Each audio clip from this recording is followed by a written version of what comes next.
What's up, people? I'm Shaggy, the opinionated hippie, continuing my deep dive into the Grateful Dead's live, officially released live catalog.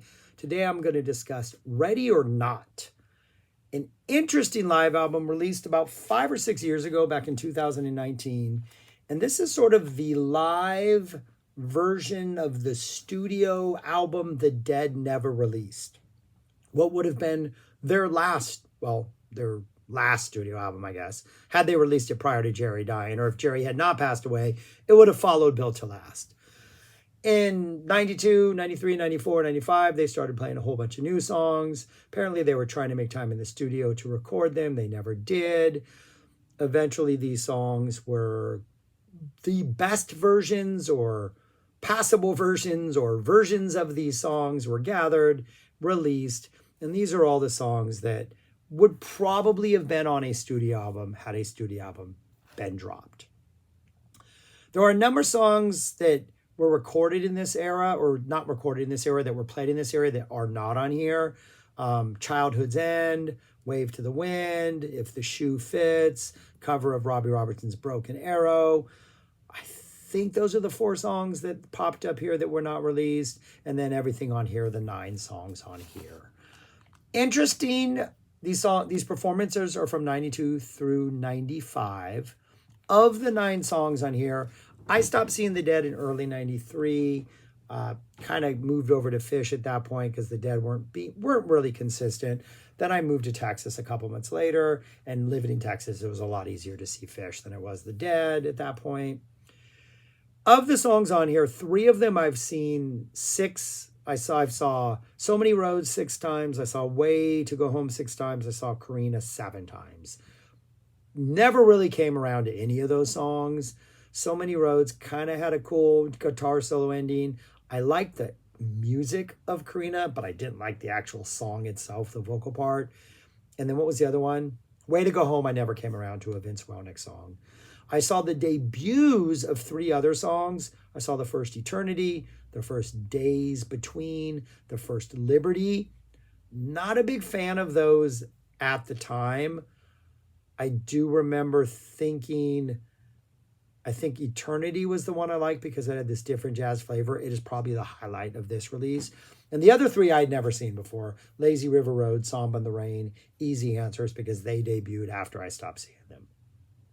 But at the time of the 6 I heard, part of my motivation to stop seeing the Dead and switch over to Phish was I wasn't a big fan of these new songs. And the stuff Phish was doing at the time excited me more, both from an improvisational level and even a songwriting level, even though for the most part I like the Dead songs better.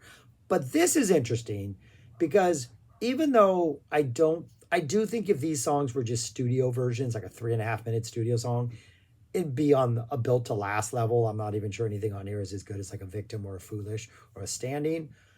But there is some really interesting music on here and some really interesting jams and some, in one instance, kind of a jam sort of environment that reminds me of nothing else the Dead do.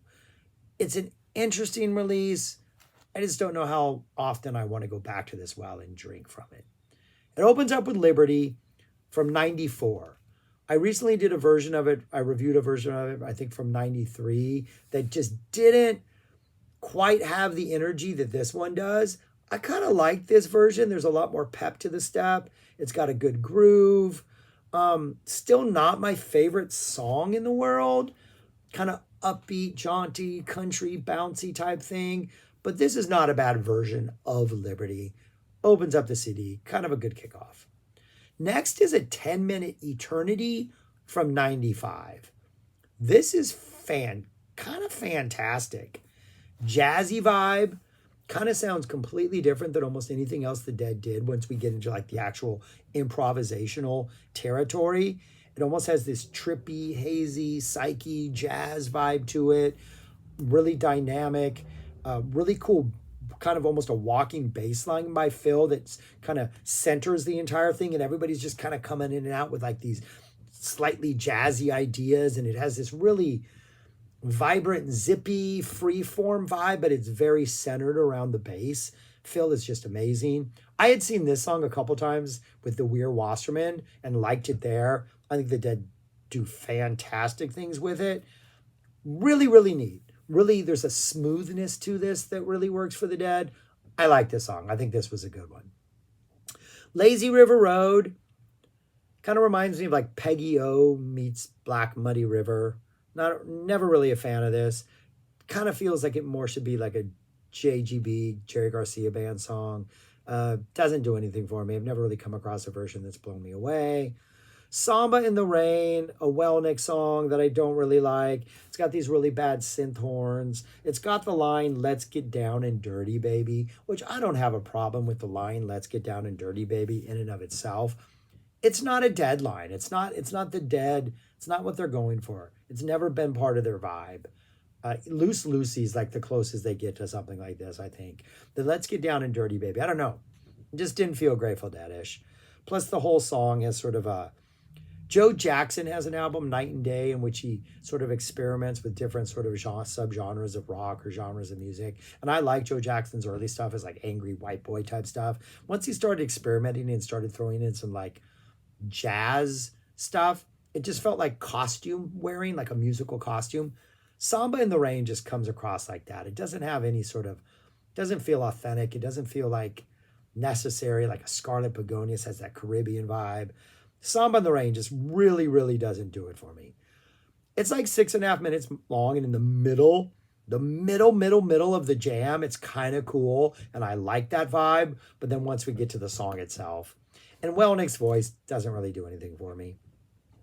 So Many Roads follows, which is another one that never really grabbed me. It's one of those, Jerry really brings the emotional energy at the end, really bring the singing, the performance. The lyrics have that weird allegorical Americana Grateful Dead vibe. Parts of it are really good, especially as we get towards the end of the song and the energy starts to build. I saw this, 5 times, 6 times? I think I saw this in the early years. I think I saw it like pre-drums. I think I saw it post-drums. Don't think I ever saw it as an encore. Saw it in the first set early, saw it in the first set late. It eventually sort of settled into like a bird song spot, like a penultimate first song. Like we'd have a like really climactic emotional peak and then like a Promised Land would follow or something. That's kind of where it settled.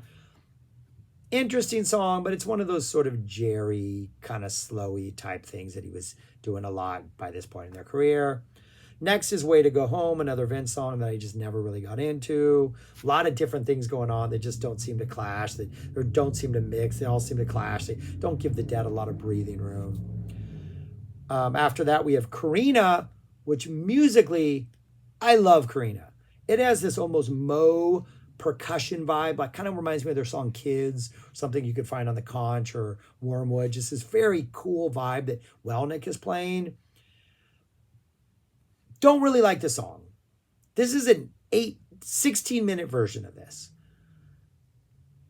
I love the percussion. I love the energy. I like the low-key simmer of like the opening groove, and then we go into this really, really long jam, but that really, really, really long jam kind of never really goes anywhere.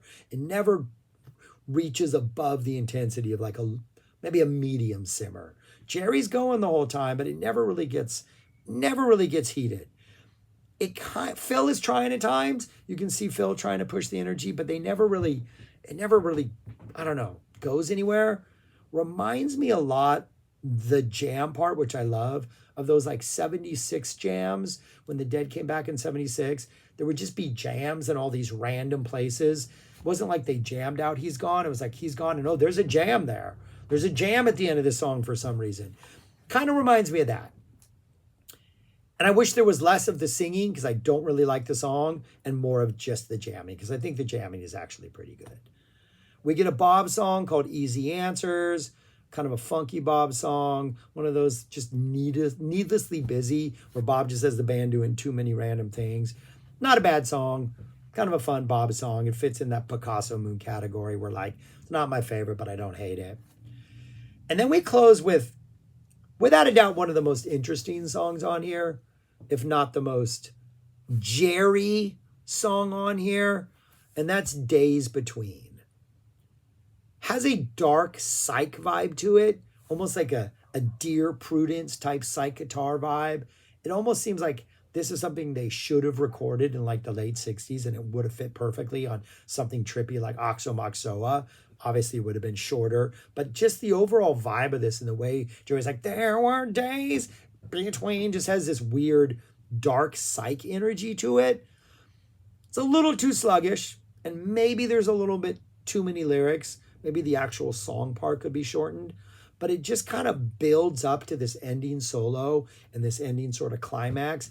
And the ending solo is really got this dark, intense, like you're reminiscing, but there's a lot of like pain in it and a lot of longing, and the nostalgia maybe hurts you a little bit. And the closing solo is just, there's a lot of dark emotions in this, and it's all channeled through this song that's maybe too long, but when we get to that solo and Jerry's allowed to take all this and release it through his guitar, it pays off. It works at almost 13 and a half minutes. Maybe could be shorter, the song part, but it's a pretty satisfying conclusion to this album. 9 live songs, none of them released before, or at least on a studio version. Of these, I think Eternity is the best from start to finish. I like the jazz vibe. Second best would easily be Days Between, just because of the emotion, because of the darkness, because of what they're tapping into.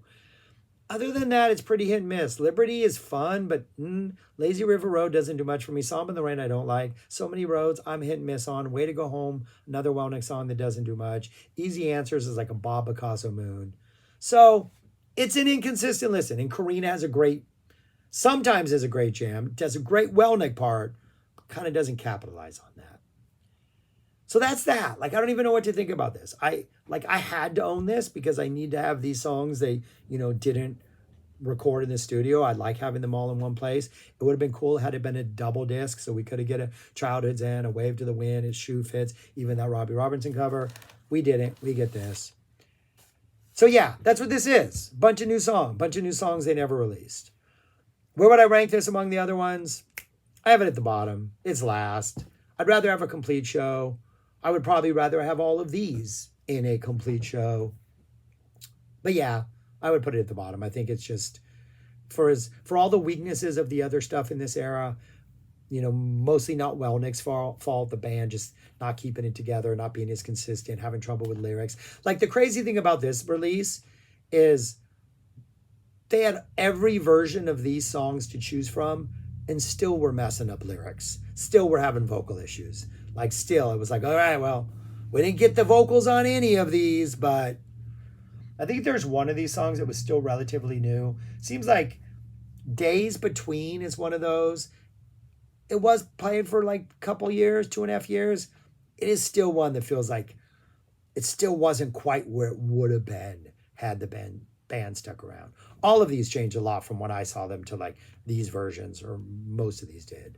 So yeah, anyways, I'm rambling. Those are my thoughts. Let me know your thoughts on this album, whether you check this out. Better versions of these songs. I'd love to hear where the best version of, I want to know where the best version of Karina is, because I do like the music, just don't. And Eternity. Is there a better version of Eternity? Because this 10 minutes of Eternity is fantastic. This is the one era I definitely did not follow through on staying up with once I stopped seeing the Dead. So anyways, that's all I got for now. Thanks for watching. Subscribe, like, share, comment. I'm rambling. Peace. Talk to you later.